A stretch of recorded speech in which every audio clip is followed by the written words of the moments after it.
Assalamualaikum warahmatullahi wabarakatuh. Alhamdulillah, wassalatu wassalamu ala rasulillah wa ala alihi wa sahbihi wa mawalah wa la hawla wa la quwata illa billah ma ba'd. Alhamdulillah, setelah memuji kepada Allah dan bersalawat kepada Nabi Muhammad SAW, kami ucapkan terima kasih jazakumullah khairan kepada semua ikhwah-ikhwah yang sudah bersedia ikut pelatihan jurnalistik untuk relawan yang tergabung dalam Markas Bersama Sunnah. Terima kasih jazakumullah khairan kepada semua ikhwah yang sudah ikut tergabung. Alhamdulillah ada 32 partisipan ya dari beberapa lembaga yang tergabung. Insya Allah pada pertemuan kali ini dan insya Allah nanti ada pertemuan berikutnya dengan pemateri yang sama dari Kang Diding. Insya Allah beliau akan menerangkan mengenai jurnalistik bagi relawan ya, yang di sana memang kita juga itu perlu untuk mengerti, memahami dan manfaat dari jurnalistik tersebut bagi kita dan bagi lembaga yang kita berada di dalamnya. Yang pertama mungkin kita sambutan dulu dari Pak Ibnu, mungkin lagi ini ya baru nyampe ya kepada Kang Mas Kurnia sebagai sekretaris dari Markas Bersama Sunnah. Tafadhol Kang Mas Kurnia. Wah, aturan langsung aja ini. Langsung aja Kang. Ya udah anak intro dikit lah biar apa namanya? Biar tambah hafal lah kayak gitu. Nah, iya Kang, tafadhol Kang. Anak izin ikut ini tampil dikit. Oke. Masya Allah, Masya Allah. Ya, oke, bismillahirrahmanirrahim. Assalamualaikum warahmatullahi wabarakatuh. Assalamualaikum warahmatullahi wabarakatuh. Ya, alhamdulillah, wassalatu wassalamu ala rasulillah wa ala alihi wa ashabihi ajma'in, amma ba'd.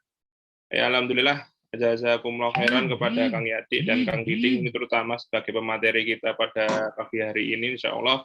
Dan teman-teman, sebagaimana yang sudah disampaikan dalam undangan, insya Allah ini adalah giat nanti berseris insya Allah berkaitan dengan kemediaan, terutama berkaitan dengan kebencanaan yang kita bersama-sama di MBA bergabung di dalamnya. Insya Allah ini dari berbagai media lembaga sudah tergabung, dan semoga ini menjadi salah satu upgrade skill kita ya, bareng-bareng didukung sama teman-teman advisi ini, didukung langsung sama Pak Kang Diding, sekarang menjabat sebagai ketua nih Pak Kang Diding.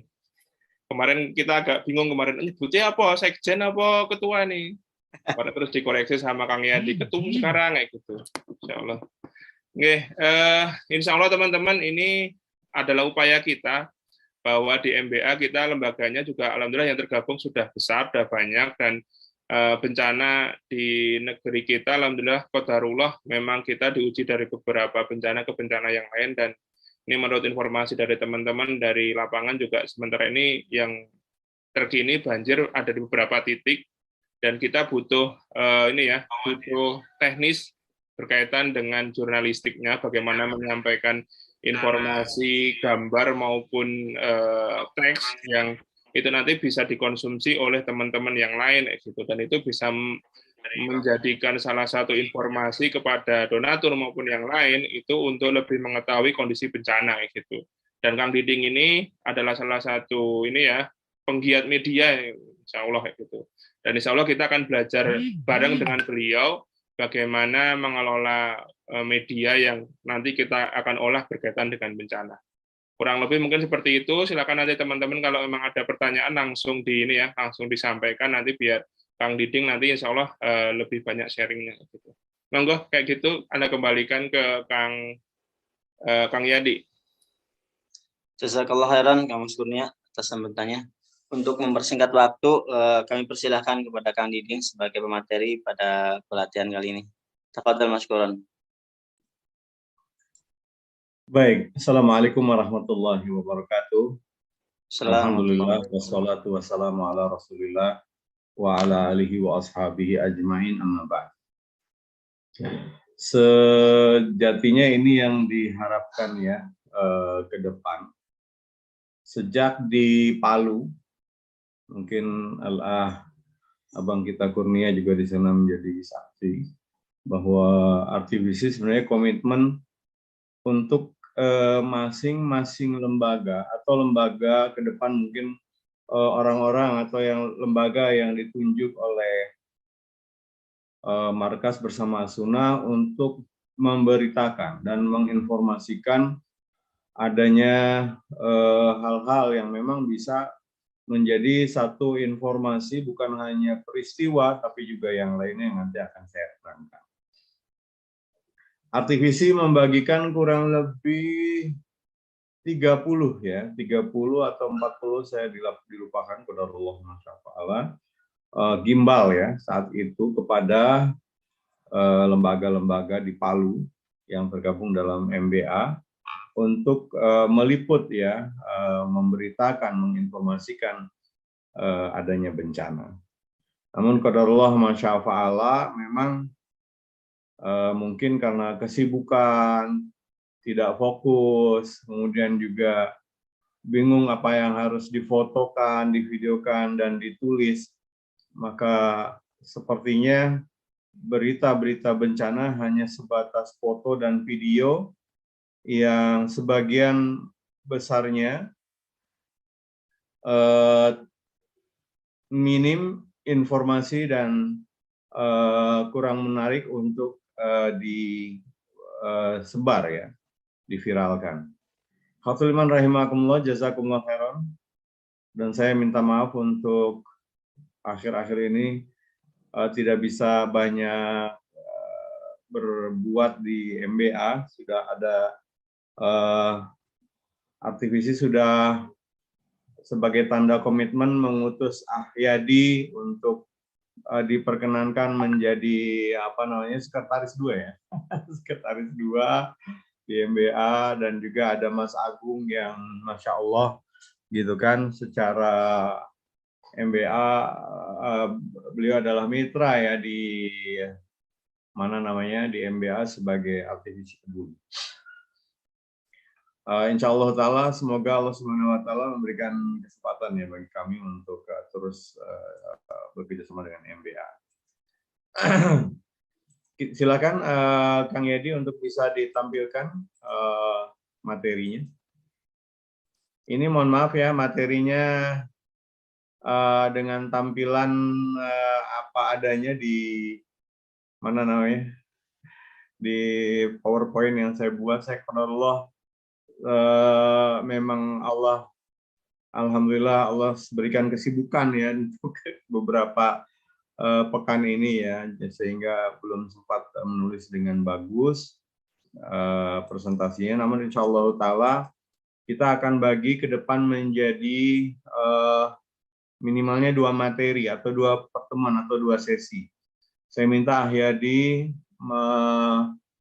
menampilkan Bang Riza nanti bersama saya, dan juga untuk sesi ketiga bisa menampilkan Mas Wahyumul ya bersama saya dalam acara jurnalistik videografi yang saya harapkan tidak terlalu jauh supaya semangatnya terpelihara dan juga agar segera bisa dipraktekkan.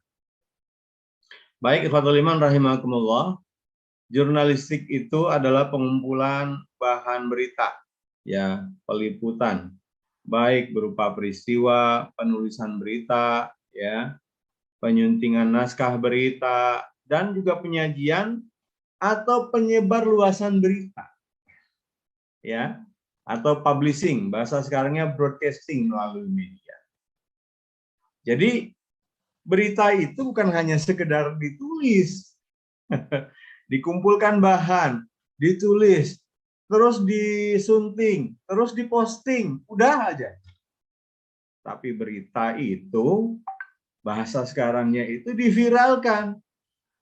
Ya, pemviralannya gimana caranya? Bisa meminta teman-teman sendiri untuk membaca. Kalau itu di web, bisa meminta teman-teman sendiri untuk memviralkan, mengcopy paste salinan tautannya. Bukan kita mengharap keajaiban saja dari penulisan berita dan pempostingan itu. Misalkan antum menulis di web atau di fanpage, atau antum memposting video di YouTube, terus udah aja gitu? Enggak, ya. Memang ada beberapa berita yang ketika dibaca mungkin menarik, menggugah orang sehingga secara biiznillah ya terdapat keajaiban, antum nggak nyebar-nyebar pun nyebar. Kayak kemarin yang terakhir beritanya siapa?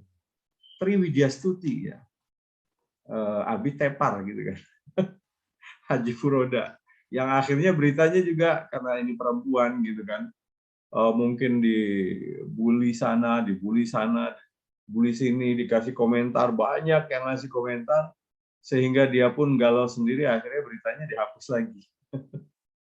Ini ya contoh media yang viral bukan dengan sendirinya, bismillah, dengan segala berita yang menarik, berita yang menggugah rasa, menggugah kepedulian, menggugah greget, memang bisa nyebar sendiri.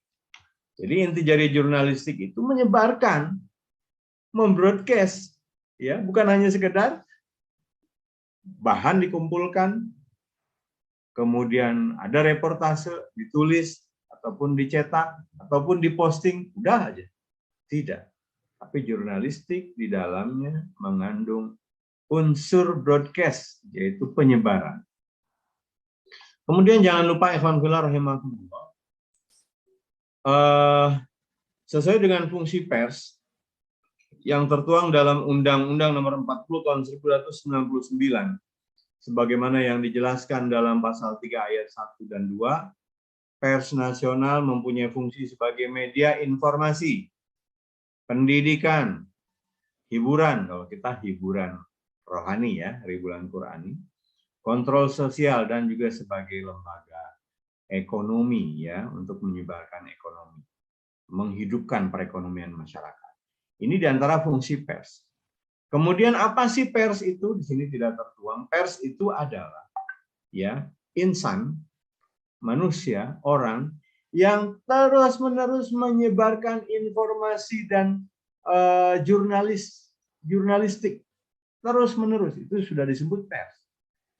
Walaupun ya waktu itu saya sudah sempat ngobrol-ngobrol sama Kang Doni ya dari IDN, bahwa pers itu ya kalau secara resminya ya, tapi kalau secara pengertian menurut undang-undang dan juga menurut pengertian secara umum, bahwa pers itu adalah orang yang secara terus-menerus ya memberitakan, menginformasikan, memberikan informasi jurnalistik tentang sesuatu yang terjadi di lingkungannya. Itu sudah disebut pers. Walaupun kalau menurut pemberita atau menurut yang resmi, pers itu pertama dia harus tersertifikasi di Dewan Pers. Itu yang susah memang. Dan itu yang niat banget ya. Yang kedua, dia bagus kalau tergabung di PWI ya. Tapi sejatinya kalau teman-teman yang televisi sudah ada asosiasi yang menaungi, yaitu aktivisi ya, Radio dan Televisi Indonesia ya. Insya Allah nanti ke depan jika ada lebih dari 100 lembaga ya yang tergabung dalam aktivisi siap untuk sertifikasi, aktivisi bisa bekerja sama dengan Dewan Pers. Ya, itu penting, tapi tidak menghalangi kita untuk memberitakan dan menjadikan kita menjadi seorang jurnalis. Ikhwan fillah rahimakumullah. Selanjutnya, jurnalistik ya atau berita itu di kalangan salafiyin, saya terus terang ya, atau mungkin di kalangan asatid, itu sebagai satu hal yang tabu. Ya, berita, jurnalistik, wartawan itu tabu banget. Ya, ini untuk menjadikan satu edukasi ya, bahwasanya kenapa? Karena pada umumnya oknum-oknum ya dari penulis berita itu sendiri atau berita lembaga-lembaga pemberita itu sendiri secara oknum menulisnya apa? Bad news is good news. Apa itu? Berita jelek tuh ya berita bagus gitu. Kenapa sih sebenarnya mereka juga seperti itu? Karena gandrungnya manusia itu memang kepada berita-berita yang jelek gitu kan. Kemudian juga enggak di antara oknum juga yang kejar tayang ya. Tentu ditutup juga oleh oknum lembaganya supaya cepat tayang, yang penting viral, yang penting banyak dibaca. Kemudian ada yang disebut oknum wartawan bodrek kalau di daerah-daerah. Wartawan bodrek ini biasanya minta bayaran dan dia cenderung kepada memang bukan profesi yang profesional. Dia cenderung kepada nyari-nyari uang semata. Kemudian kode etik wartawannya luntur. Kemudian oknum-oknum tersebut menyebar informasi yang provokatif. Kemudian menjadi legitimasi pembulian. Bahkan menjadi pemutus hukum atau yang memberi hukuman sebelum dihukumi oleh pengadilan. Seperti yang terjadi kemarin ya, terhadap salah satu lembaga kemanusiaan ya, diberitakan oleh salah satu media mainstream yang keren, yang liberalis, yang cukup dikenal. Kemudian langsung ya, kita artinya tidak melegitimasi juga bahwa lembaga yang bersangkutan benar, bahkan di kalangan kita, di kalangan relawan Salafiyin juga atau di kalangan relawan lain bahwa juga lembaga tersebut juga memang dikenal ya begitulah ya, kurang etika, kurang inilah di lapangan. Tapi secara hikmah yang diambil bahwa ternyata sebuah pemberitaan itu bisa menjadi stigma yang negatif ya, bahkan memutuskan sebelum menjadi sebelum diputuskan oleh pengadilan. Nah ini mungkin selanjutnya Kang Yadi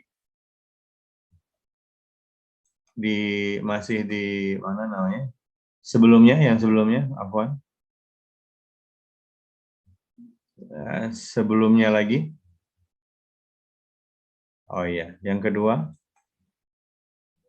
Ayo, wartawan itu tabu. Masih wartawan itu tabu. Tolong. Naik lagi, masih wartawan itu tabu, Kang Yadi. Nah, ya. Provokasi, legitimasi, pembulian, pembodohan, dan lain sebagainya. Nah, ini, ya silakan ke yang selanjutnya. Maka kita namakan selanjutnya, Kang Yadi. Kita namakan bahwa katakanlah walaupun sisi lain kata-kata syariah ini sering disalahgunakan, ini hanya sekedar supaya kita bisa membedakan aja jurnalistik syariah yang sesuai syariah maksudnya ya, dengan jurnalistik di umum ya. Pertama, jurnalisme syariah atau jurnalistik syariah itu tebarlah informasi yang baik. Good news is good news ya. Berita baik itu sebuah berita yang baik. Tebar informasi pembangunan, tebarlah berita gembira, tebarlah berita kajian, tebarlah berita promo ma'had, berita kegiatan dakwah, berita sejarah dan tarikh, berita kebencanaan. Nah, di antaranya itu ya. Jadi, ikhwan fillah rahimakumullah, ini juga nanti bukan hanya berguna untuk kebencanaan. Teman-teman yang memang punya hobi, nah, karena jurnalisme, kemudian juga broadcaster, kemudian juga kebencanaan, itu hobi ya, berangkat dari hobi. Tentunya niat yang ikhlas, kemudian ada hobi, kesenangan. Kemudian didukung oleh profesionalisme. Nah, sama aja ya, menjadi seorang tenaga relawan juga bukan hanya semangat, ikhlas, hobi, tapi juga harus punya profesionalisme ya, agar menjadi seorang relawan yang profesional. Begitupun jurnalistik harus punya keterampilan ya dalam menulis, keterampilan dalam membidik angle, keterampilan dalam membuat tulisan yang viral atau text caption ya, atau copywriting kalau sekarang ya. Nah, ini nanti bisa digunakan juga untuk, biasanya kan teman-teman relawan itu juga aktif di ma'had ya, aktif di media di pondoknya dan lain sebagainya, maka bisa digunakan. Yang pertama itu berita kajian ya. Kenapa nggak diberitakan misalkan kajian sudah misalkan Ustadz Safiq Basalamah mengisi di Ma'had Riyadhus Shalihin misalkan gitu kan. Judul beritanya yang menarik gitu kan.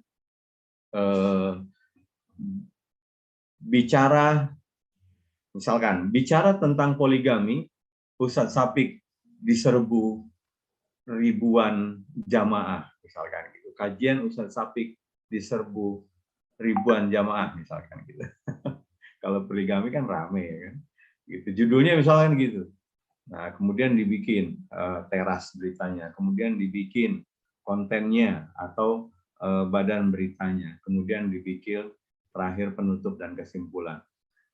Itu kan asik banget tuh, gitu kan, disebarkan beritanya.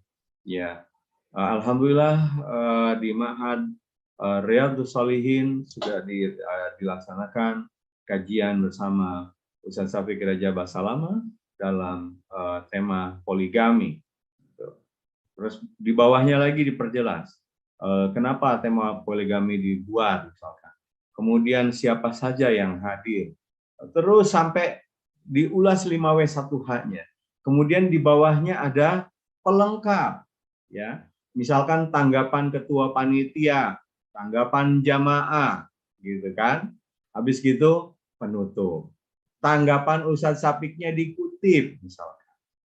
Ustadz Safiq berseloroh bahwa sesungguhnya poligami itu adalah ilmu tertinggi dalam rumah tangga, misalkan gitu. Dan beliau sendiri, masya Allah, sudah sebagai praktisi dan juga misalkan sebagai pelaku dari poligami, gitu kan. Habis itu penutup, sehingga berita itu menjadi satu berita yang menarik, disebarkan tuh. Ya, berita kajian ternyata gitu ya. Promo ma'had, kegiatan dakwah di ma'had. Ya kan enggak jarang, seperti misalkan kegiatan sekarang adanya penerimaan santri baru. Kenapa enggak diberitakan?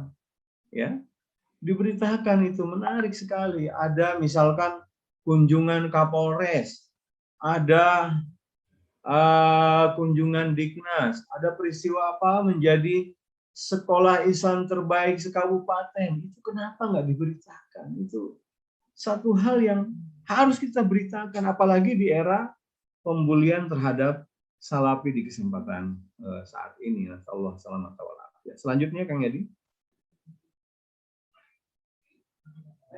Ya, inilah bagan ya.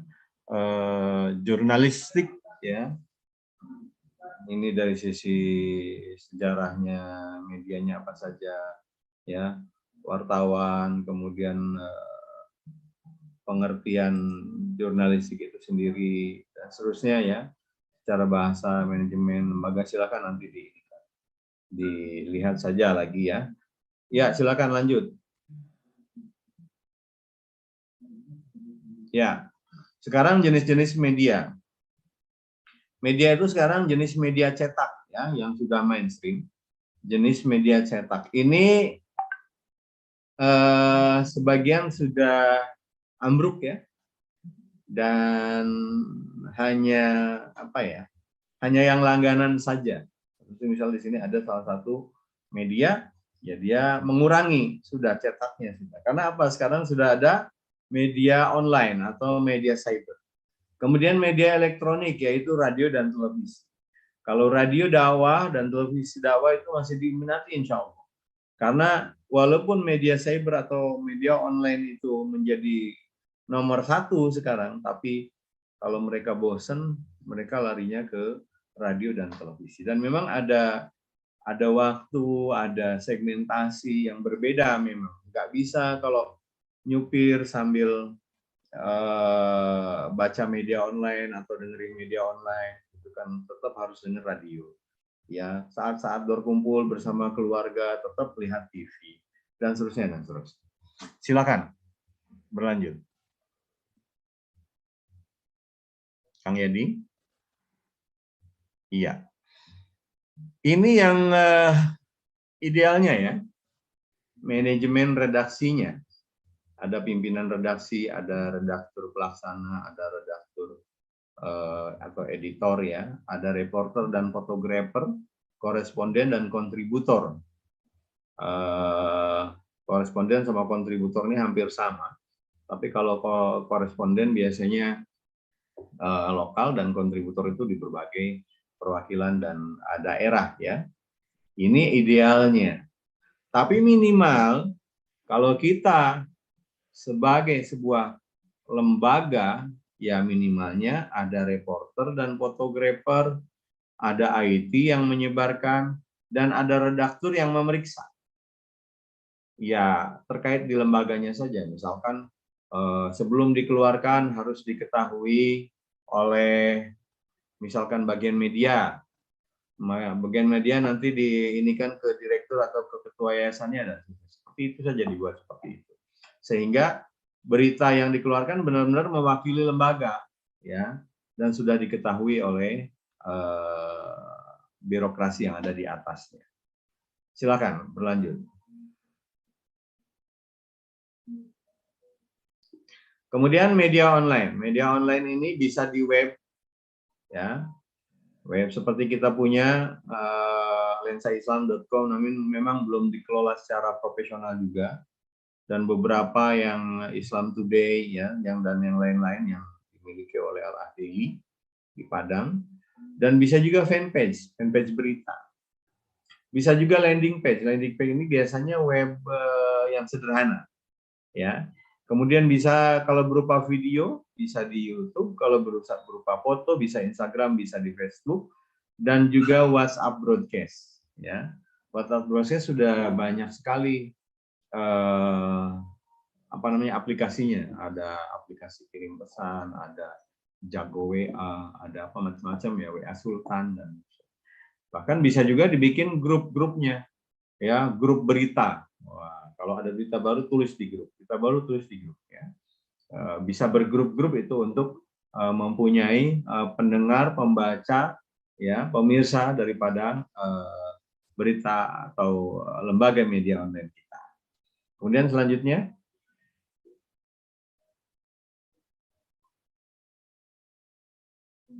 ya jurnalistik itu ya sebenarnya banyak dia, banyak ada berita atau jurnalistik berita, jurnalistik sains, dan jurnalistik kajian atau dakwah. Ini kita nanti bisa masuk di ketiga-tiganya. Bisa berupa berita, kalau sains bisa berupa pengetahuan. Ikhwan fillah rahimakumullah. Yang sangat menyedihkan adalah bagi saya, seorang jurnalistik dan broadcaster dakwah, kita ini masih kekurangan, ya udah deh, nggak usah bencana atau dakwah atau kita ini sekarang kalah dalam kalau orang mencari di Google nih, misalkan tata cara sholat sesuai sunnah Nabi, yang keluar tuh subhanallah malahan ya situs-situs berita mainstream. Karena apa? Mereka sudah merasa kalah dulu. Dan ini sekarang eranya era kanun. Era sebenarnya orang tertarik dengan hal-hal yang bersifat syariah. Tertarik dengan hal-hal yang bersifat agama. Sehingga mereka ambil itu kesempatan. Ya, maaf kita sebut misalkan kita tata cara kurban. Yang keluar Tribun, Liputan 6, Kompas, apalagi Rumaiso.com ngilang, ada di halaman ketiga, muslim.org.id udah nggak ada, di halaman keberapa nggak tahu. Apalagi itu yang kita media-media kita itu, almanhaj.org.id ada di halaman berapa. Yang ada, padahal mereka cuma copy paste. Bukan menulis, nanti disebutkan sumber rumaiso.com. Ya, sumber muslim.org.id. Subhanallah. Jadi mereka main di apa itu namanya kalau Google tuh, Mas Kurniawan. Subhanallah. Keyword ya, keyword itu apa namanya, optimalisasi. Search engine optimization. Search engine optimizer. Ya, mereka main di itu, subhanallah.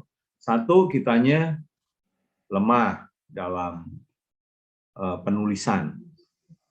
Yang kedua, search engine optimizer-nya kita, sebenarnya kita bukan kalah. Saya masih tergabung sampai saat ini di 180 teman-teman ahli IT ya di Telegram itu, IT support dakwah. Kita tuh banyak sebenarnya, dan itu yang bergabung, belum lagi teman-teman yang lain gitu kan. Cuma memang itu, kita sekarang sedang apa ya, eranya itu era kepada video mainstream. Lagi pada senang bikin channel ini, channel itu, YouTube ini, YouTube itu. Kemarin podcast cuma sebentar aja, kembali lagi ke channel, bikin TV anu. Sementara yang hobi menulis ini masih jarang, subhanallah. Padahal ini termasuk journalistic science, ya. Bagaimana sebuah tulisan ilmiah itu disebarkan. Seperti zaman dulu kita berjaya, ya. Di zamannya kita tuh berjaya. Ada Rumaiso, ada muslim.org.id, ada Al-Manhaj, ada yang lain-lain.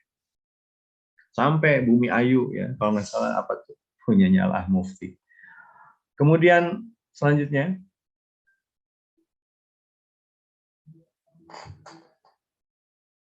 ya, nah ini yang tadi saya ceritakan, ya. Sekarang serba adu domba dalam kancah salafi wahabi. Sekarang semua bikin video potongan-potongan, ulasan. Ini yang tadi saya sebutkan. Lanjut. Lanjut Ayadi. Nah, ini etika jurnalistik bisa perbesar nggak sedikit? Etika jurnalistik. Iya, bisa diperbesar. Ya. Secara singkat, etika jurnalistik pertama dia independen, akurat, berimbang, dan tidak beretikat buruk, artinya beretikat baik. Berimbang bagaimana? Yang dimaksud berimbang, memang dalam kategori bad news utamanya, atau penyeimbang data, memang harus ada penyeimbang. Misalkan, kalau di mainstream itu di umum ada korban, ada tersangka, ya, ada saksi. Nah, itu semua harus diwawancarai. Ya, kalau misalkan mereka menjelek-jelekan satu pondok, maka ada narasumber pondok, ada MUI, ada yang menuduh. Semuanya data dan itu semuanya harus ditampilkan tulisannya. Itu yang berimbang. Tapi untuk tulisan-tulisan spot, ya, spot seperti kebencanaan ataupun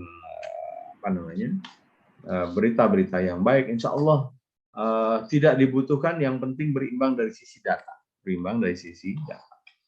Kemudian profesional, ya. Profesional ini ya hormati hak privasi, tidak menyuap, beritanya faktual, sumbernya jelas, tidak plagiat. Plagiat itu copy paste, ya. Penggunaan cara-cara tertentu dapat dipertimbangkan untuk peliputan berita investigasi dan kepentingan publik. Tadi sudah berimbang, kemudian tidak membuat berita bohong, fitnah, sadis dan cabul, tidak menyalahgunakan promosi, profesi dan tidak menyuap, ya, memiliki hak tolak untuk melindungi narasumber yang tidak bersedia, ya, diketahui identitasnya maupun di keberadaannya, ya. Kalau di berita pos kota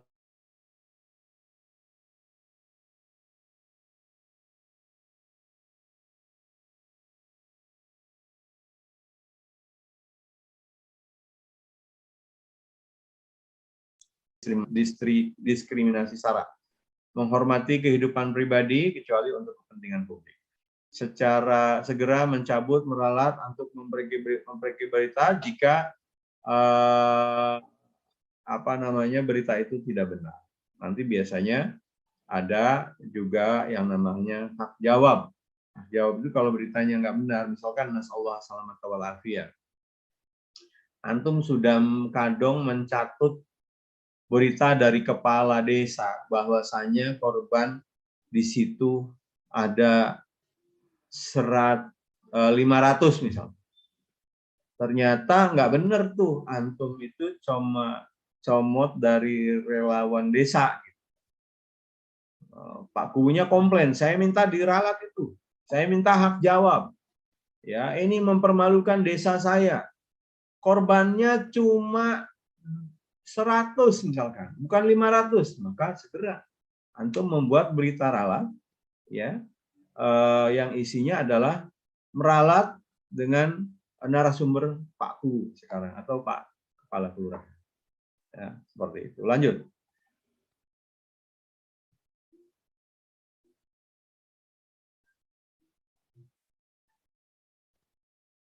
Ya, bahasa jurnalistik sekarang. Bahasa jurnalistik itu disebut juga bahasa media, bahasa pers, bahasa koran, bahasa wartawan. Yaitu bahasanya itu singkat, padat, sederhana, jelas, lugas, dan menarik. Enggak muter-muter, beritanya panjang. Ini berita apa novel. Ini berita apalagi pelajaran mengarang. Jadi berita itu kalau mau panjang, maka antum harus bikin berseri.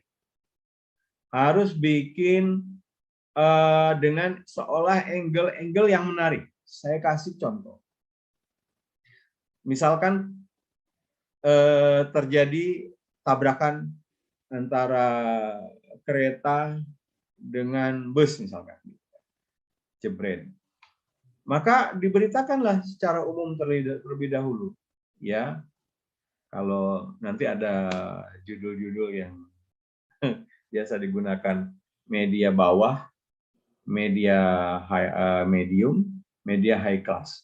Media, saya contohkan media bawah itu misalkan pos kota sama lampu hijau.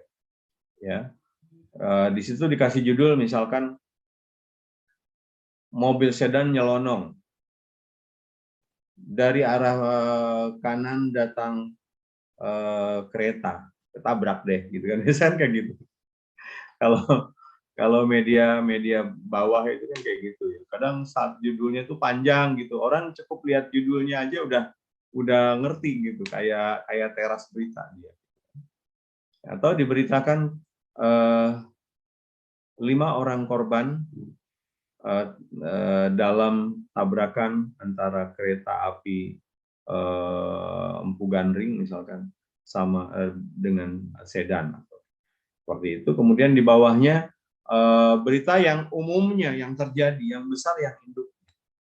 Kemudian kalau menceritakan yang lain supaya juga antum webnya mendapatkan pembaca yang banyak, yaitu ya selain tadi berita juga sekarang mah nggak boleh panjang-panjang, orang balas bacanya, ya.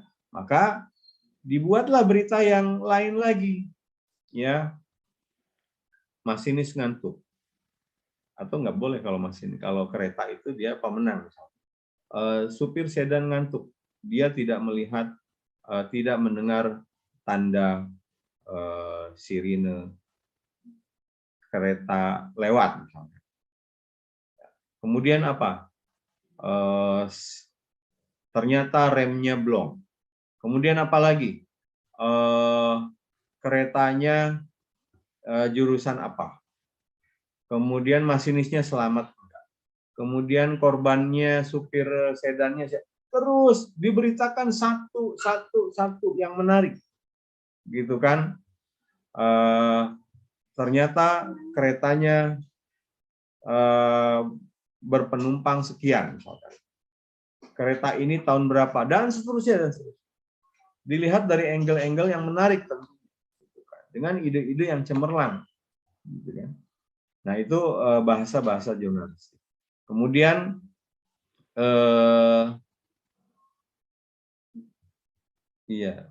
tidak ambigu, harus jelas. Kemudian ke pokok masalahnya, tidak bertele-tele. Selanjutnya.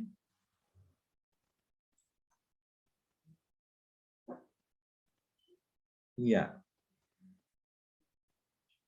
Teknik jurnalistik ini adalah keterampilan khusus dalam menulis, menyunting, reportase, serta wawasan dan penggunaan bahasa jurnalistik atau bahasa media.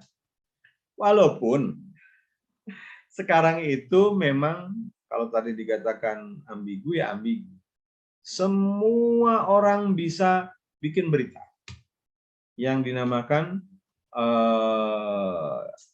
citizen journalism. Ya, di komentar para pengguna internet. Ya, sekarang tuh apa aja bisa, siapapun bisa jadi wartawan. Ya, asal dia heboh, kemudian menarik, menggugah rasa, lucu, nah, itu bisa viral. Tapi tidak begitu dengan kebencanaan. Kebencanaan itu harus profesional, karena dia ada etika-etikanya. Maka seorang, nanti kita bahas ya, untuk slide selanjutnya, seorang jurnalistik atau jurnalis bencana atau seorang broadcaster kebencanaan, dia harus pintar mencari angle, mencari sudut, mencari unsur yang harus diberitakan. Nanti kita bahas juga. Yang keduanya, dia pun harus pintar nulis. Dengan tulisan yang jelas, yang singkat, tapi menggambarkan 5W1H. Apa itu 5W1H? Nanti kita lihat. Kemudian juga dia harus, kalau dia menampilkan video, dia harus menjadi reporter jika dia tidak punya reporter. Misalkan ya, pakai gimbal atau apa itu namanya, stabilization, video stabilization gitu kan. Dia memberitakan, Assalamualaikum warahmatullahi wabarakatuh. Saat ini saya berada di Garut. Seperti diketahui sebelumnya bahwa di Garut terjadi bencana ya di 5 kecamatan, yaitu bencana banjir, dan bencana itu terjadi pada hari Ahad tanggal sekian dan sekian tahun 2022. Seperti diketahui, korban mencapai sekian dan sekian, dan korban kerugian sekian dan sekian. Itu udah mengandung apa tuh? What, who, why. Ya, who, why-nya belum nih. How, ya bagaimana terjadi. Para atau guys, misalkan gitu kan. Para pemirsa dimanapun berada, bahwa kita ketahui bahwa banjir ini diperkirakan dari BNPB adalah disebabkan karena misalkan banjir bandang dari ini dan ini, atau kiriman dari mana dan sebagainya. Itu why, how, dan ini terjadi subhanallah dengan di 5 kecamatan dengan menggenang dan tergenang gini dan gini seperti itu. Jadi 5W1H-nya.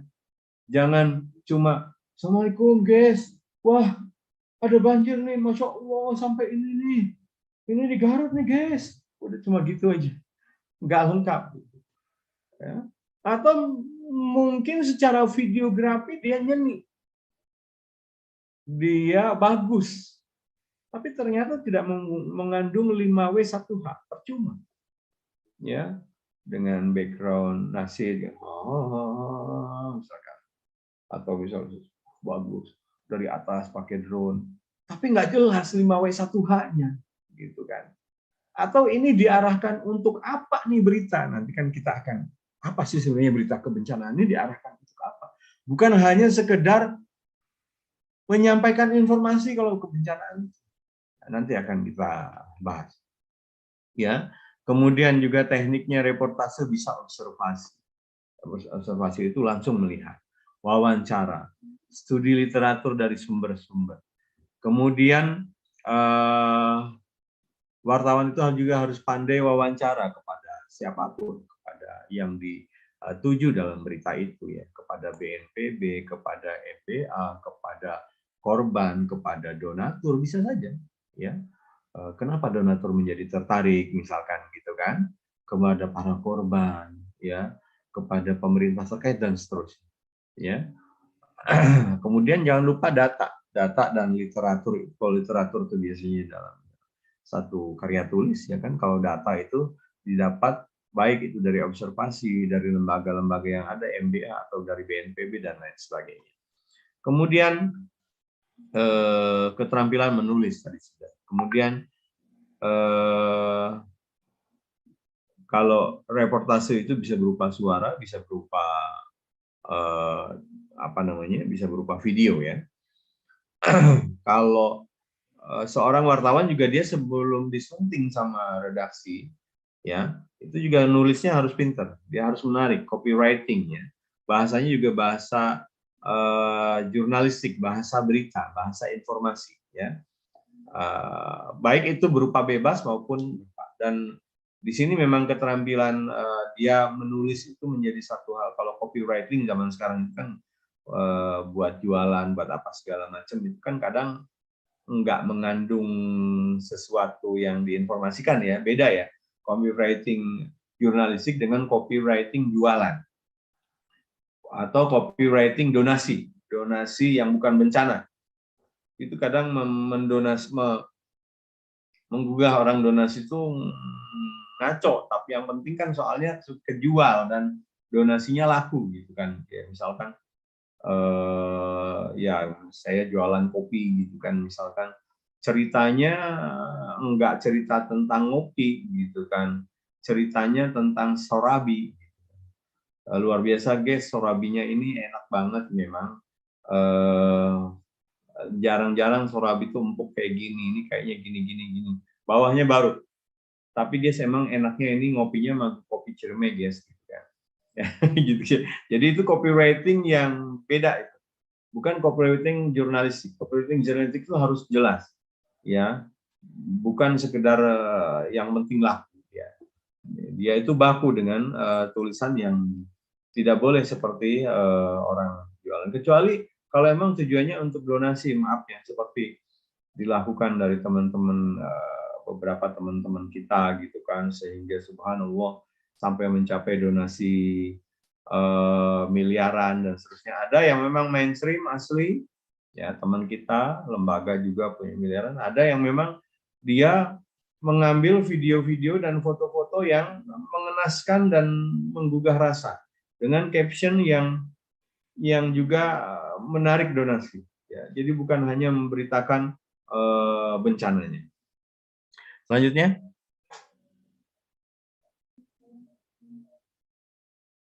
Jadi, ya. Ini antum membaca aja ya. Tadi sebenarnya mirip 9 elemen jurnalis. Untuk pengetahuan saja ya, sumbernya jelas ya. Seperti ini. Selanjutnya, Pak Yadi. Ya. Karakteristik media atau berita media online sekarang. Ini kan yang pertama jelas viral ya. Kemudian judulnya heboh. Nah, nanti ini berkenaan dengan judul juga ya, memang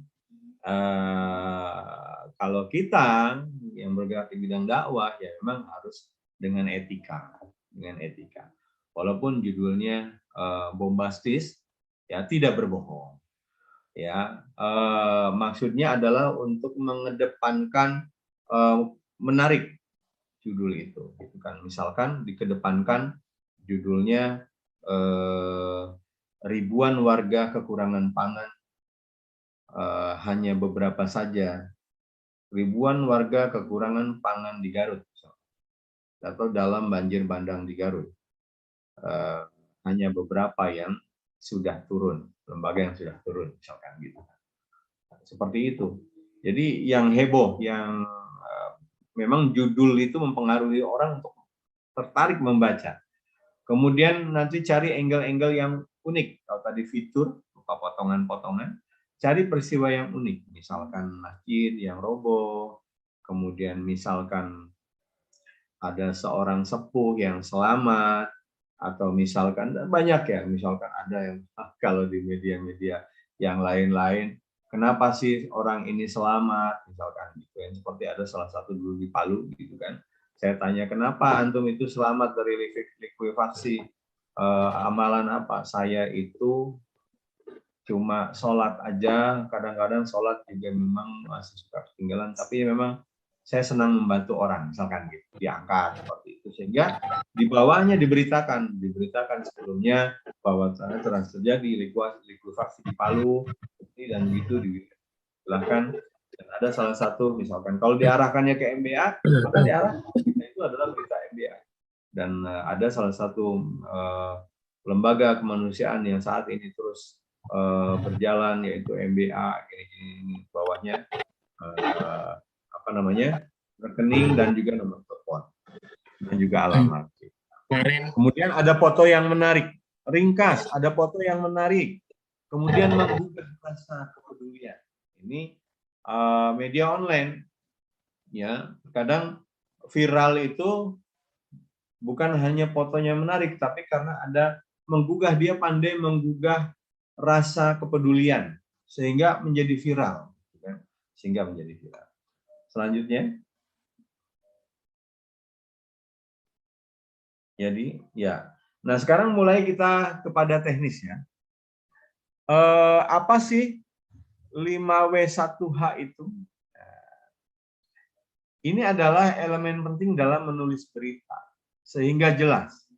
Ya, berita itu harus mengandung unsur ini siapa yang ada dalam berita ini, gitu kan?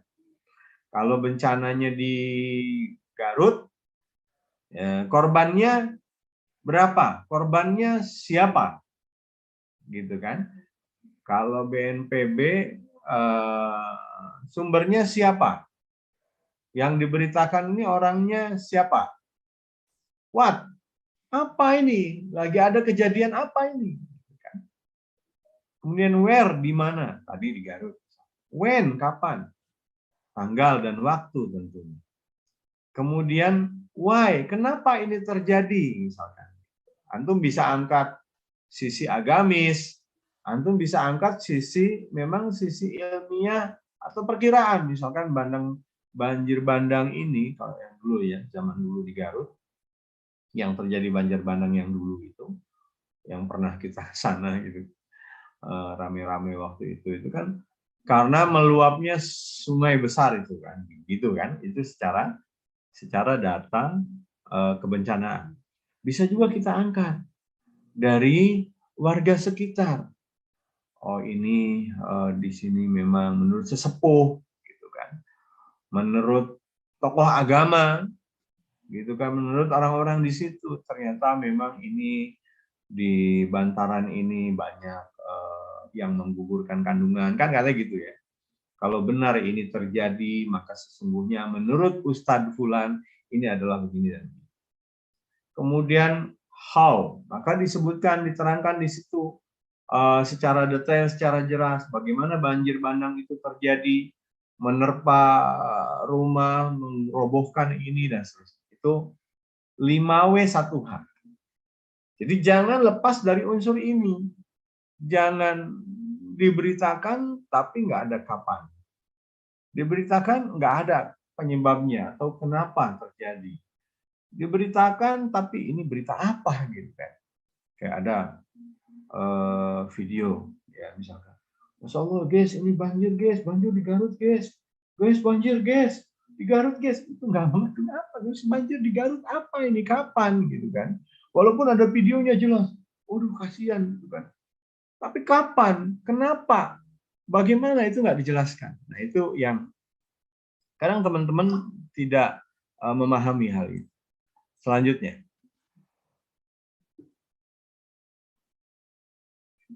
Iya, ini sudah masuk teknis penulisan berita ya. Yang pertama, kita harus menemukan peristiwa untuk dijadikan berita. Silakan diperusan.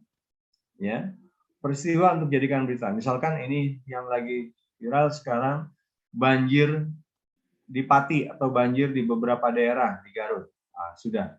Berarti apa yang harus kita lakukan? Mencari sumber berita yang keduanya. Baik itu telepon kepada teman-teman yang ada di sana, atau antum langsung berangkat ke Garut. Ya, makanya dalam MBA harus ada tim media yang dia itu jangan dilibatkan kepada pekerjaan yang lain, khusus media aja. Ya kalau darurat-darurat mah ya harus ya, misalkan nolongin nenek-nenek terperosok ataupun apa gitu kan. Tapi fokusnya di media, mencari sumber berita langsung ke sana.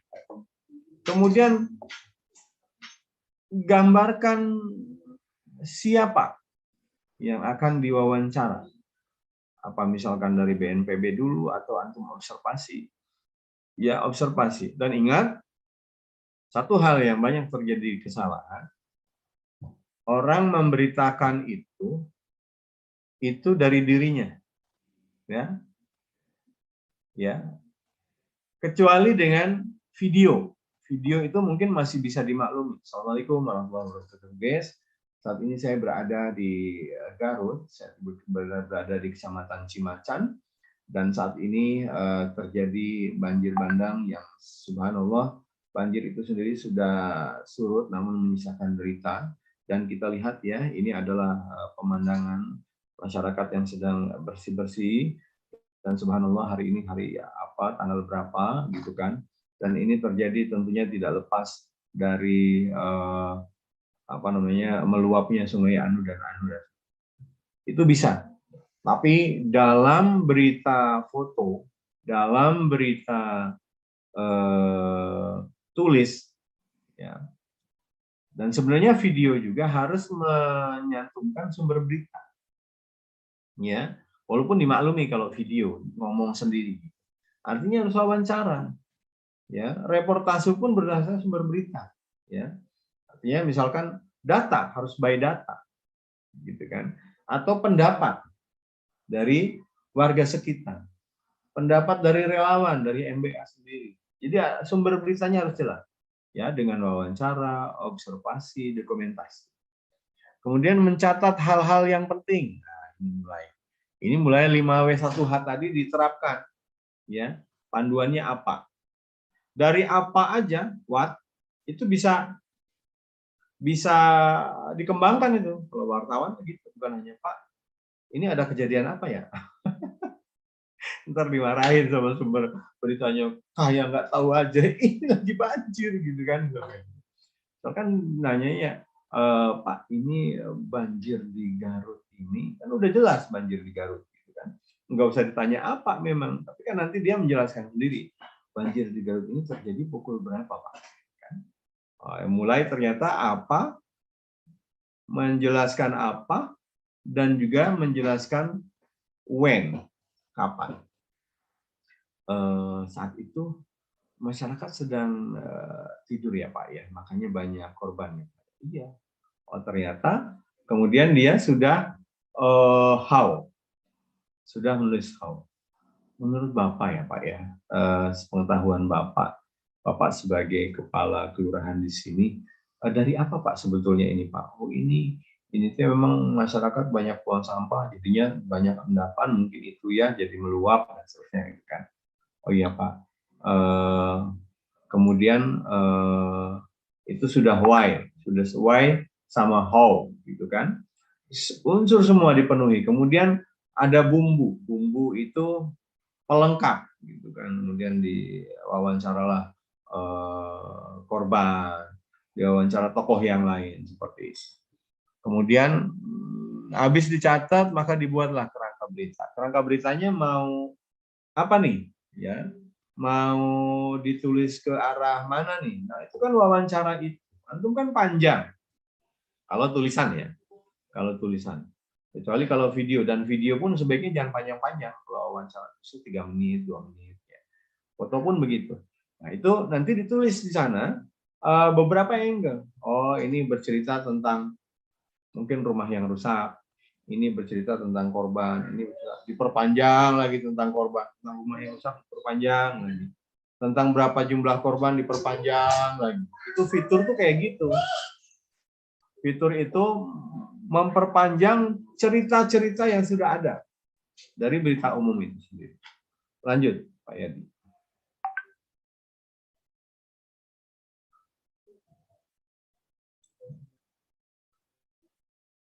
Ya, selanjutnya mulai menulis teras berita. Sebetulnya awalnya bisa awal bisa akhir ya kalau judul, tapi yang penting kerangka beritanya antum sudah tahu, sudah mau menulis apa. Antum bisa tulis judul dulu, bisa judul di akhir. Judul misalkan, judul tentang banjir, masih tentang banjir ya, banjir di Garut ya. Kita angkat misalkan pabrik dodol kan, jutaan atau ratusan juta kerugian pabrik dodol terendam banjir misalkan gitu. Gitu kan, itu kan sisi yang unik ya. Pernikahan gagal karena banjir melanda Garut, tulis berita gitu kan. Atau yang mainstreamnya, yang secara umumnya, banjir Garut melanda 6.000 warga mengungsi. Banjir Garut menerjang 6.000 warga kelaparan misalkan. Beritanya yang heboh-heboh gitu. Yang memang menggugah orang untuk membaca. Ya. Kalau hanya mainstream aja, telah terjadi banjir di Garut, apa gitu kan? Tidak ada menggugah rasa. Kayak tadi apa yang menggugah rasanya? Ribuan warga kelaparan. Ya. Banjir masih menggenang, ratusan ribu mulai gatal-gatal misalkan. Diare melanda, banjir belum surut. Ya. Diare melanda pengungsi banjir Garut, ya, air belum surut. Kayak gitu judul itu. Kemudian habis itu dibikin teras berita. Teras berita itu alinea pertama pendek aja, ya, sebanyak 35 kata. Ya, usahakan hanya mengandung who dan what, misalkan. Dan jangan lupa disebutkan wilayahnya. Kalau antum berada di Garut dan berita itu berita di Garut, antum berada di mana? Di Jakarta. Ya, walaupun berita itu di Garut, ya antum tulis Jakarta. Banjir melanda, ini kan what.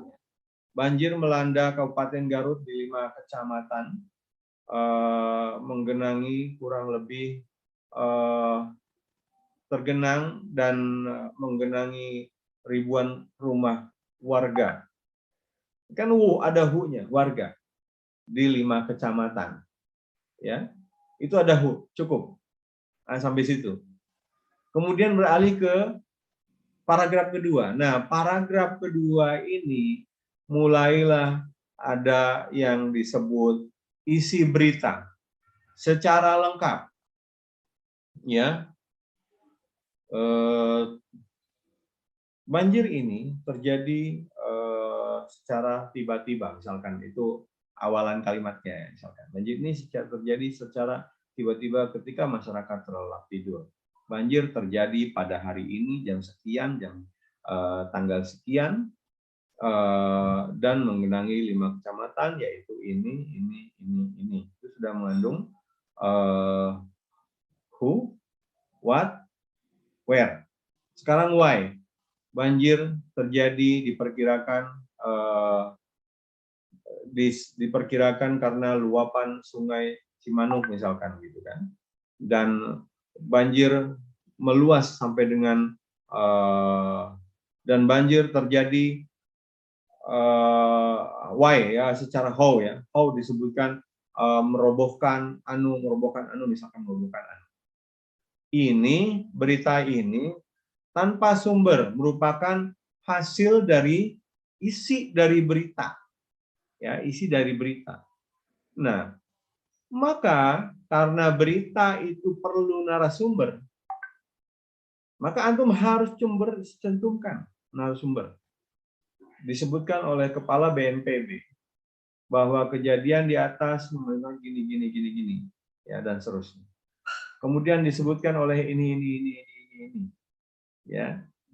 Kemudian diakhiri dengan penutup. Penutupnya biasanya penutup itu adalah bisa jadi penutup statement dari sumber yang valid. Bisa jadi kalau dia berupa fitur maka disebutkan seperti telah diberitakan sebelumnya bahwa telah terjadi banjir Garut yang mengakibatkan gini sampai berita ini ditulis seperti ini.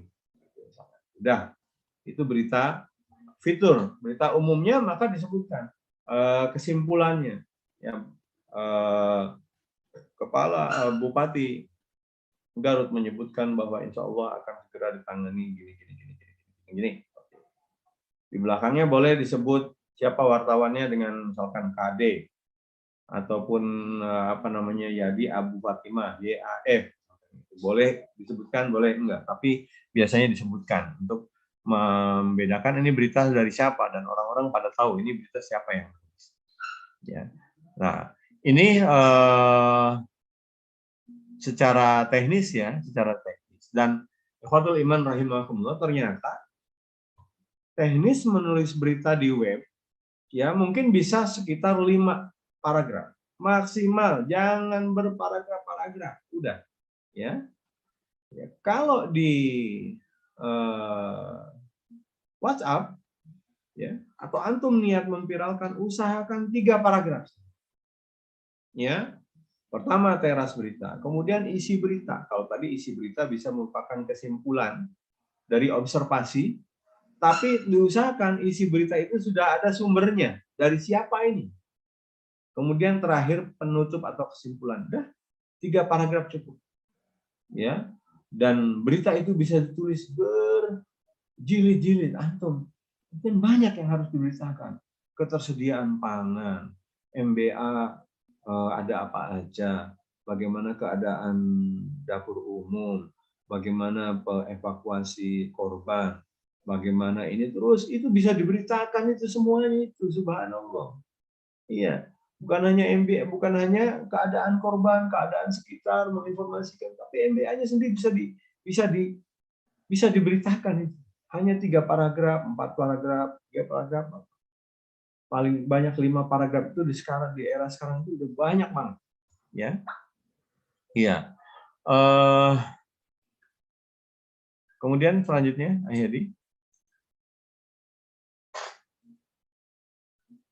Nah, menyunting berita bisa dilakukan pertama oleh penulis, yang kedua oleh redaksi.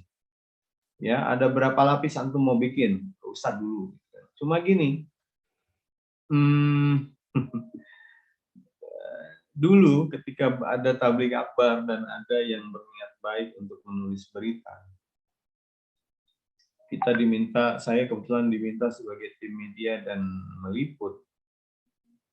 Itu agak repot gitu loh. Itu kan berita baik ya. Harus disuntingnya itu oleh beberapa lapis. Maka usahakan paling banyak itu 2 aja. Ya.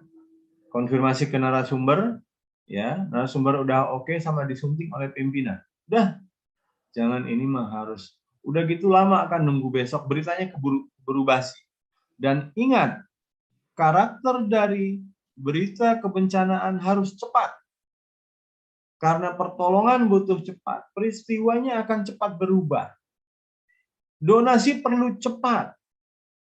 Kepedulian perlu segera disebar. Kayak kemarin berita di mana ya, saya oh di banjir di Kalimantan, kemudian di beberapa itu kan nggak viral. Pokoknya seolah kalau media mainstream nggak memberitakan nggak viral. Ya, padahal kita bisa memviralkan. Kita ada MBA itu ada ratusan lembaga. Kalau masing-masing menyebarkan ke jamaahnya, menyebarkan ke teman-teman, itu bisa viral berita itu sebenarnya. MBA bisa membuat web sendiri dalam pemberitaan atau bisa bersama kami di lensaislam.com. Ya, lensaislam.com. Kemudian selanjutnya, nah inilah yang terjadi, ya, yang terjadi sekarang, bahwa seolah jurnalisme kebencanaan itu hanya membuat informasi aja dan decak, maksimalnya doa gitu, nggak ada kepedulian untuk donasi, doa udah bagus gitu kan, hanya sekedar informasi, aduh kasihan ya, tanpa bisa menggugah, ya, masih hanya sebagai peristiwa yang heboh saja. Sebenarnya apa sih? Ya, pertama dia harus menjadi satu literasi kebencanaan dan harus juga mendorong kesiapsiagaan. Memang kita belum sampai ke arah sana, tapi minimal saat bencana kita siap untuk satu, ya, nanti itu kalau bahasa DDR di situ antum belum tahu ya, disaster apa gitu, dia untuk menggugah ya fungsinya. Selanjutnya Pak Yadi.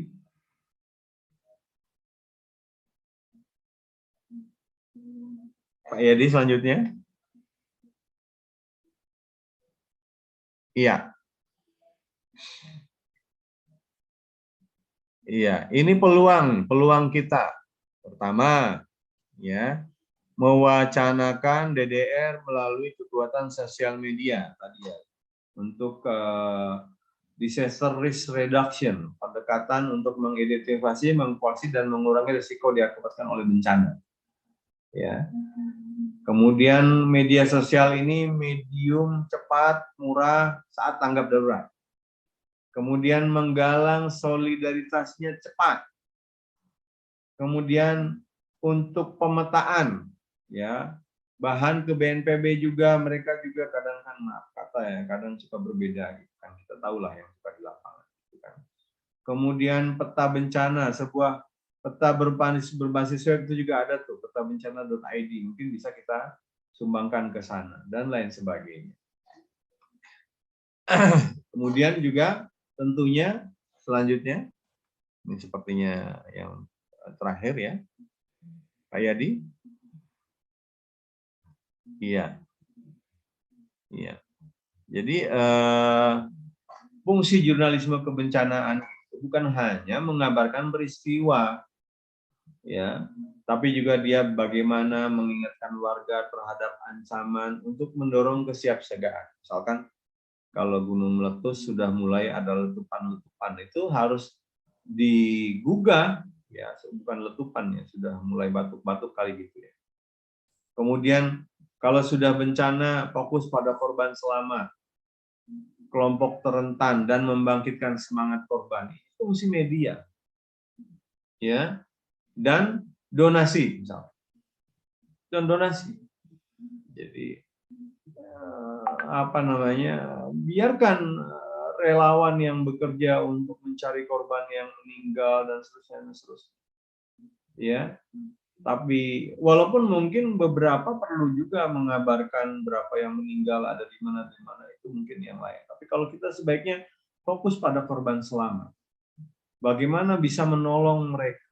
Bagaimana korban-korban yang tergolong manula, rentan, cacat bisa diselamatkan, dan bagaimana membangkitkan semangat korban. Ya, jangan sampai malah melukai, jadi tersinggung, gitu kan? Gitu. Atau ngerecokin kayak kemarin kasusnya penendangan sesajen gitu kan. Kalau mau nendang sih ya haknya dia ya, jangan malah seolah dalam tanda kutip melukai warga ya dengan segala ketidaktahuan mereka. Kemudian mengawal proses rekonstruksi dan rehabilitasi agar tidak menjadi bencana baru atau menyelamatkan mereka untuk recovery ya, untuk recovery. Itu selanjutnya Ayadi silakan. Iya. Ini yang dari yang penting ya untuk menjelaskan yang tadi, bahwa informasi adanya bencana ini diviralkan memang. Tapi bukan hanya itu. Kewaspadaan terhadap bencana selanjutnya, atau kalau berupa tanda-tanda kewaspadaan untuk terjadi bencana yang besarnya. Kalau sudah bencana besar, kewaspadaan terjadi bencana susulan. Kemudian tebar data aktual, baik itu berasal dari relawan, ya, misalkan tim yang observasi pertama itu, saya sampai udah lupa, subhanallah, surveyor itu, karena lama nggak lihat di MBA ya. Yang awal datang itu kan dia punya data, ya, dikomparasi ke toko, lurah, ke RT, melihat di lapangan, diberitakan. Ya. Kemudian dia juga berfungsi untuk dokumentasi eksternal dan internal. Ya. Waktu beberapa tahun lalu saya diminta untuk membuat berita, tapi untuk berita internal, untuk laporan donasi itu bisa, nggak ada masalah. Ya, untuk laporan kepada donatur, apa yang disumbangkan, apa yang dibagikan, dan seterusnya. Kemudian beritanya itu ada juga berita yang menenteramkan, ya, bukan menakut-nakuti, menggugah kepedulian, tadi merecovery mental spiritual. Nah, ini juga bisa diberitakan ustadz-ustadz, ya, misalkan apa nih? Dai senior hadir di Garut, masyarakat merasa tentram, misalkan gitu judulnya. Alhamdulillah, Markas Bersama As-Sunnah kedatangan salah satu dai senior bernama Ustadz Muhammad Wujud. Beliau hadir untuk memberikan tausiah kepada korban bencana. Dah, itu terasnya. Seperti diketahui sebelumnya bahwa telah terjadi bencana. Sekian. Antum bikin 5W1H. Kemudian dibikin, Ustadz Wujud mengatakan bahwa sesungguhnya bencana ini adalah menghapuskan dosa. Dan seterusnya, dan seterusnya. Ustadz Wujud menyampaikan, Ustadz Wujud mengharap, Ustadz Wujud memberikan support. Apa antum kebikin kalimat apa yang menenteramkan? Disebar, gitu kan. Di bawahnya boleh juga dikasih warga yang mengikuti acara pembagian sembako dan tausiah itu mengatakan sangat merasa tentram hatinya mendengarkan ini. Semoga gini dan gitu. Beritakan, subhanallah gitu kan. Sehingga jejak internet, jejak online, jejak virtual itu ada dari berita-berita itu. Selanjutnya, iya, etika fotografi. Ini nanti belajar fotografi kepada Bang Riza. Bisa juga menghadirkan Bang Nurman Priyatna, yang dia merupakan aktivis yang sekarang aktif di apa namanya itu, Ustadz Nuzul Zikri ya, lembaganya apa itu namanya, Pak Yadi yang tahu ya, itu Bang Nurman Priyatna, mantan dari lembaga yang kemarin heboh, lembaga yang kemarin heboh, mantan beliau. Iya. Kemudian nanti selanjutnya belajar videografi. Videografi yang berpengalaman itu adalah Mas Wahyu Mul namanya. Beliau itu biasa bikin dokumenter film yang terkenal di Kompas, judulnya Misteri Cincin Api. Itu keliling ke gunung-gunung. Itu sebenarnya bikin video-video dokumenter sih. Ya, nanti bagaimana video kebencanaan saya akan membantu mencarikan yang khusus kebencanaan. Misalkan kita bertiga. Ya, sebenarnya simpel saja bahwa video itu atau foto itu menggambarkan dan ada penjelasannya. Jangan cuma antum video gitu. Ini kita lagi di sini nih guys, bagiin ini guys, masya Allah masyarakat banyak guys, cuma itu aja, ya kan? Tapi dijelaskan 5W1H-nya, sebenarnya itu intinya. Baik itu reporternya itu orang lain maupun reporternya dia sendiri yang nge-shoot, dia sendiri yang ngomong. Gitu kan, saya dari Kecamatan Cimacan, Garut melaporkan. Itulah siapa saya, gitu kan? Siapa saya ketika itu video. Tapi kalau foto ataupun tulisan itu harus ada sumber beritanya ya. Ini mungkin ya yang bisa saya sampaikan dan saya harapkan ini ada momen ya. Terus saya mohon apakah MBA ataupun yang berada di MBA segera mempraktekkan ya. Nanti boleh bikin grup sendiri ya, bikin grup sendiri untuk yang berminat gabung di media, baik itu media tulis. Sekarang media tulis harus ada fotonya biasanya, minimal ada fotonya ya, atau foto bencana atau foto bencana. Itu untuk makan siang. Iya. Atau foto bencana atau foto berita. Saya kira itu segera dipraktikkan. Ya, memang ini harusnya workshop. Tapi ini ada momen ya kan, segera nanti kita di-upload segera di Lensa Islam maupun di web MBA. Wassalamualaikum warahmatullahi wabarakatuh. Waalaikumsalam warahmatullahi wabarakatuh. Jazakumullah khairan kepada Kang Diding Sobarudin yang sudah menyampaikan sebagian materinya, karena kalaupun disampaikan semua sepertinya waktunya tidak akan cukup sampai sebagian di daerah teman-teman kita sudah masuk waktu zuhur ya. Kang Mas Kurnia, mungkin untuk sesi tanya jawab apakah diadakan sekarang apa nanti saja? Bagaimana Kang Mas Kurnia? Kayaknya udah pada masuk ini deh, udah masuk zuhur. Mungkin langsung kita teman dari Kang Diding dulu aja, sama mungkin nanti kita bikin grup tadi aja mungkin buat follow up selanjutnya gitu kali Kang. Siap, jazakallah khairan. Kepada Kang Diding silakan untuk ikhtitamnya. Tafadhol. Iya, saya nggak sadar ya. Memang banyak materinya. Ini belum masuk ke teknis penulisan, contoh-contoh penulisan, contoh-contoh fotonya, ya, contoh-contoh videonya. Nanti coba saya hadirkan. Belum masuk ke arah situ ya. Baru teknis, tadi juga sudah boleh masuk ke teknis berita. Ini mudah sekali dan harus praktek. Makanya coba sekarang sudah mulai praktek. Waktu itu kayaknya siapa yang sudah mulai? Bukan Nora kayaknya udah mulai tulis. Intinya pokoknya nulis berita itu satu ada sumbernya, itu sesuai etika. Yang ketiga judulnya menarik.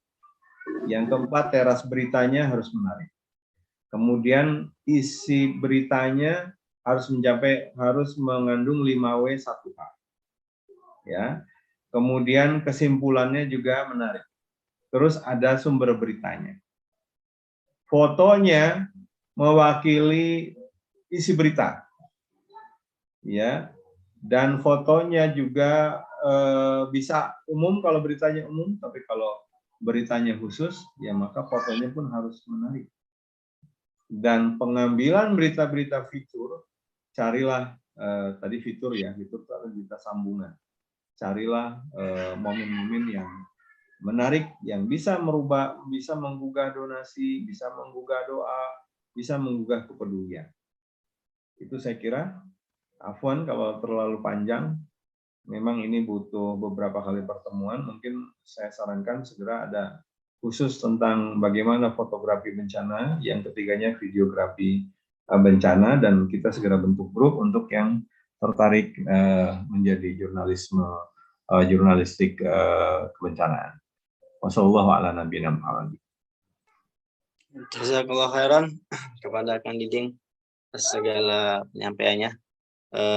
Insya Allah nanti kita tentukan lagi untuk jadwal berikutnya. Insya Allah kita koordinasikan dengan beliau. Karena sudah memasuki waktu duhur di sebagian tempat di teman-teman kita, dan di sini juga sebentar lagi duhur. Kita tutup saja dengan kafaratul majlis. Subhanaka Allahumma wa bihamdika asyhadu an la ilaha illa anta astaghfiruka wa atubu ilaik.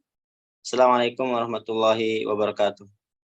Waalaikumsalam warahmatullahi wabarakatuh. Oke, jazakumullah khairan. Jazakumullah khairan. Jazakumullah khairan untuk semuanya, Mas Kurnia dan semuanya yang sudah berkenan hadir. Barakallahu fikum. Waalaikumsalam barakallahu. Jazakallahu khairan, Kang Diding. Baik.